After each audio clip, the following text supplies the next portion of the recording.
So I'm sitting here with Brandon Sheard at a Farmstead Meatsmith workshop. We just wrapped up the 3-day lamb harvest workshop, and it was an incredible experience, as expected, after having taken a pig harvest workshop before.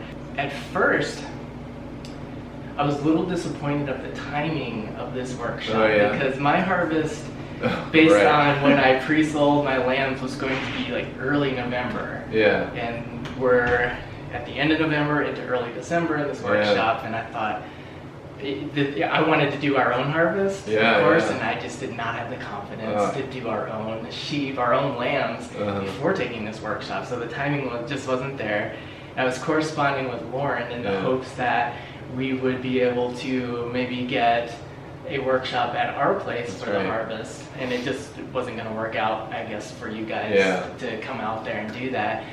And Lauren sent me an email saying, just go for it. Yeah. Just give it a try. And when you come to our workshop here, you'll know exactly what you need to ask.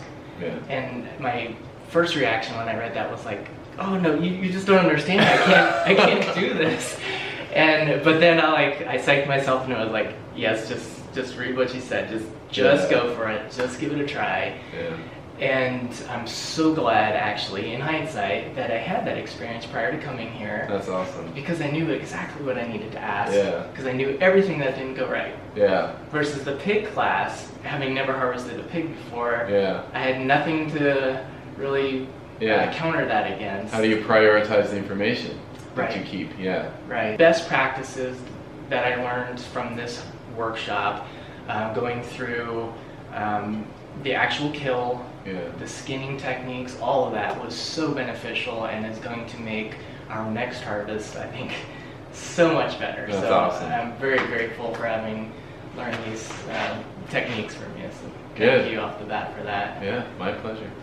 I think the phrase that best encompasses what your work is, raising the animals and doing a respectful harvest, utilizing the entirety of the harvest out of respect for the animal and, of course, homestead economy, and then serving it properly in the kitchen. All that gets summed up by the phrase, the agrarian renaissance. Is that right? I think so. That's the one I keep coming back to. Yeah. Yeah. So this movement, the agrarian renaissance movement, where do you think that movement is?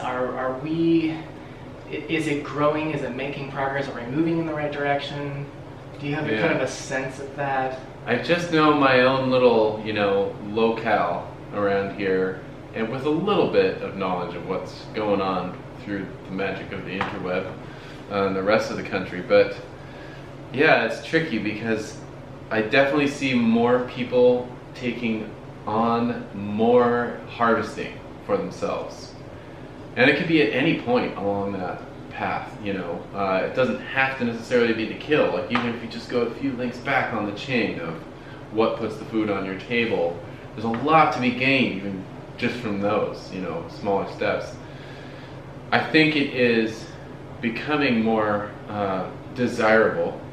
People usually first encounter it as a commodity, in the form of like people that are buying sheep meat from you, lamb or pork, and at the same, so I think it is growing, but at the same time, the longer I'm in the industry, I don't know if there is one, but the longer I do whatever it is I'm doing, I see that the hurdles become more and more real, to me, for making it a viable, sustainable option for someone on any spectrum, whether it's as a meatsmith, turning harvesting and harvesting animals for people into a viable business, or raising livestock and having that part of your home economy not just be a complete drain in energy, and it's a passion and you love it, but and you believe in it, and it feeds your family well, but it's quite a burden to make that contribute to the financial economy of your home. And so I feel like that's the biggest hurdle, is somehow getting, you know, the small family, the small producer, the small harvester, meatsmith, in a place where they can make a real life living wage, you know, because then that's a sign that society actually values that thing. If society is operating properly, I think that's what it should mean, you know. If we can pay you what your sheep is worth. I think that, you know, as Farmstead Meatsmith, we have been putting out education for so long that we haven't had to, you know, try to sell meat right away, you know, sight unseen and without all of the backstory that informs your customer's appreciation for the quality of your meat. We've been putting out education, and that helps people understand the increased value, which they then, you know, taste pretty undeniably in the final product when they cook it up for dinner. Yeah. So you're doing this education program in addition to the hands-on workshop, which we just concluded here. Yeah. You guys have a new membership program. Yeah. And I've been partaking in that. It launched, what was it, July? August? I think it was in July. Yeah. Yeah. 2017. So I got in right at the beginning, and I can say from my experience that it has given me so much more confidence in managing the post-harvest abundance. Yeah. Because you know, we have this problem, especially in my circumstances, where our space is very limited, and I'm trying. Our window for harvest this year seemed to be very small. In October, our temperatures were unseasonably warm. Yeah. And it just felt like not the right time to hang meat in our outdoor barn, if you will, you know. And then November 2nd came, and we got a massive snowstorm. Wow. And I was like, okay, we need to harvest now because I'm not taking these animals through winter, you know. We had this small window I felt comfortable doing the harvest with. So we started harvesting, and we did it pretty much everything within like this couple-week window. Nice, yeah.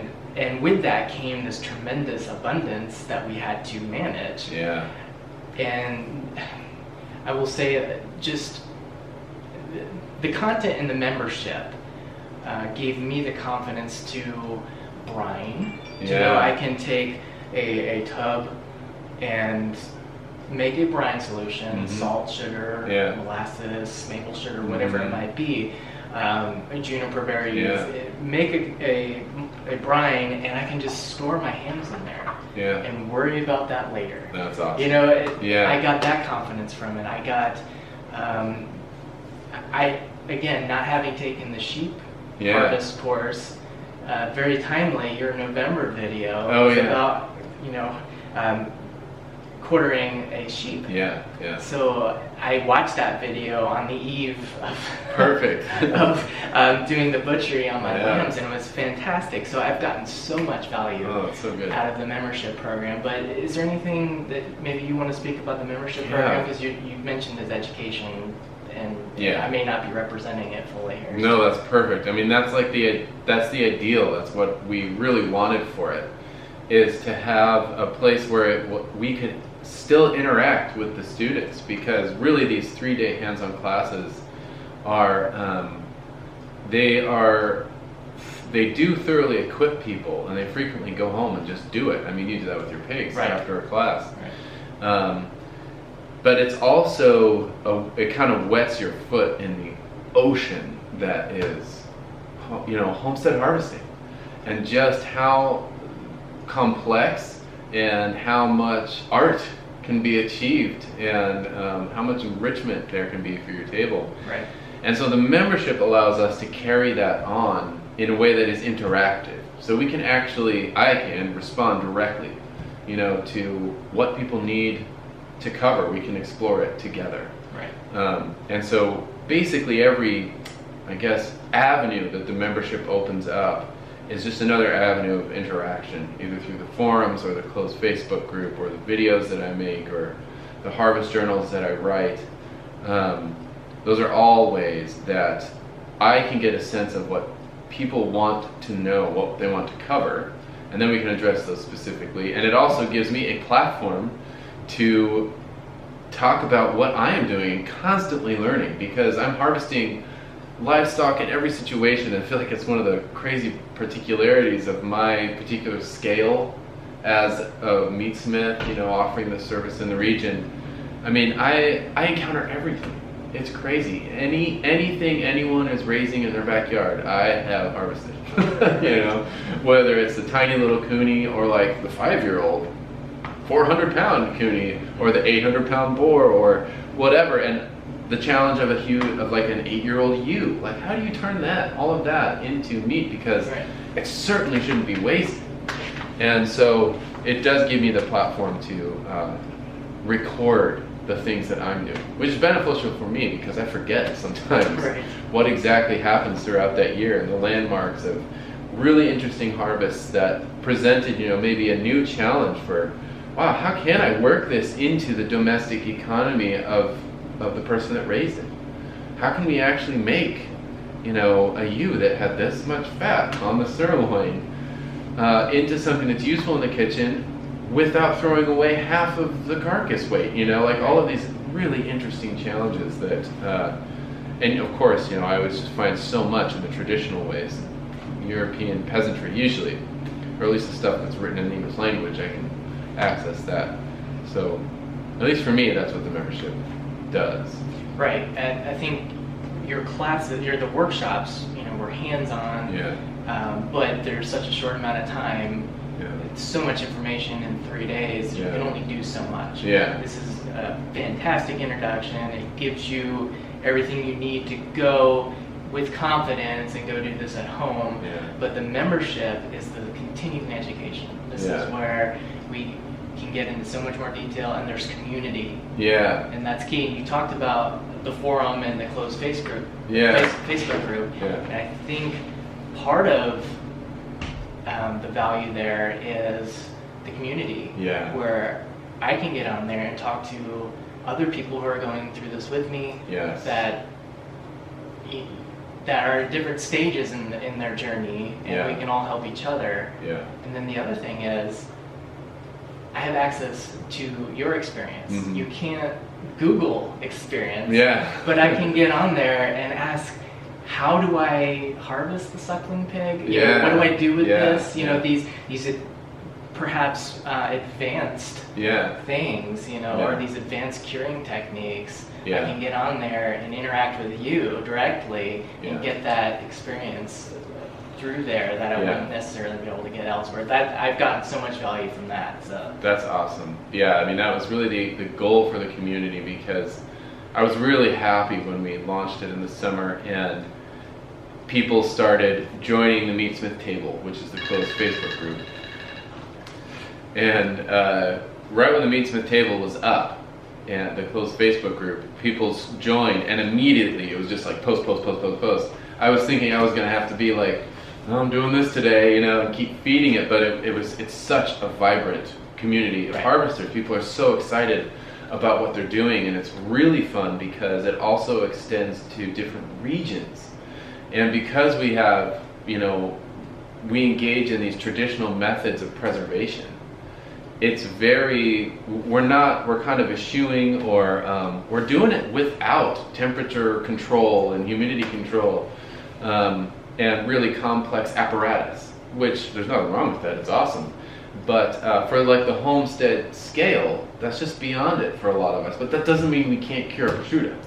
And so it's fun to be able to tailor those things to regions throughout the country, because it's much different weather in Alabama than it is here right now. And but they still make really good hams down there, you know. And so that has been really cool. And the community is neat too, because everyone is allied in the community around a very similar goal.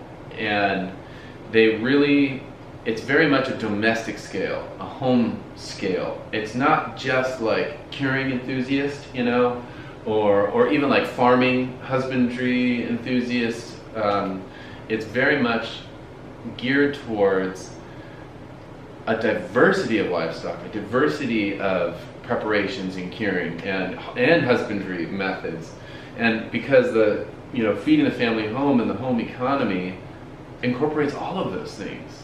And so because everyone, I feel like, has that aim, that kind of common goal, it just creates this infinite capacity for communication. Right. And we have so much in common that it really creates a robust information sharing. We all value each other's information, you know, because it's headed towards the same thing. Right. Yeah. I have to get back to Idaho, and I'm Yeah. sure you have other things you need to get to. Get the bread out of the oven. Exactly. Yeah. Your alarm's going Yeah. off here. But real quick before we go, Yeah. can you just let everyone know how they can get more information about what you're doing, the education, the membership program, all that kind of stuff? Yes. So visit farmsteadmeatsmith.com. And we just opened up membership. We can only open it seasonally to manage the signups because it's just Lauren and me managing it. And so it's open now, and it'll be kind of open into the holiday season for most of December. And so you can go and sign up for the membership there. You can also take a tour on our website, and it really details everything that the membership includes, including like a walkthrough video that Lauren made, showing you exactly screenshots with the mouse and everything, how to access it and how to maximize the information there. But through farmsteadmeatsmith.com, and while you're there you can sign up for our newsletter, which I send out when we schedule new hands-on classes, you know, anywhere in this region or even in other states, on beef or lamb or pork or anything like that, and anything else we're doing. Right. You not only get to learn how to make 3-year-old prosciutto, but you get to eat some of it too. There you go. When you come to the workshop. Yeah, so, that's important. Totally worth it. Yeah, guys, go check out the membership. It has made a dramatic impact on our family's economy. It's given me the confidence that I need to pursue these methods, these things that were very common up until the last maybe 100 years ago, maybe even more recent, but that has just otherwise been wiped out of our culture. And you're doing so much to bring that back, and I'm very grateful for that, Brandon. Thank you, Dan. Thank you for what you're doing. My pleasure.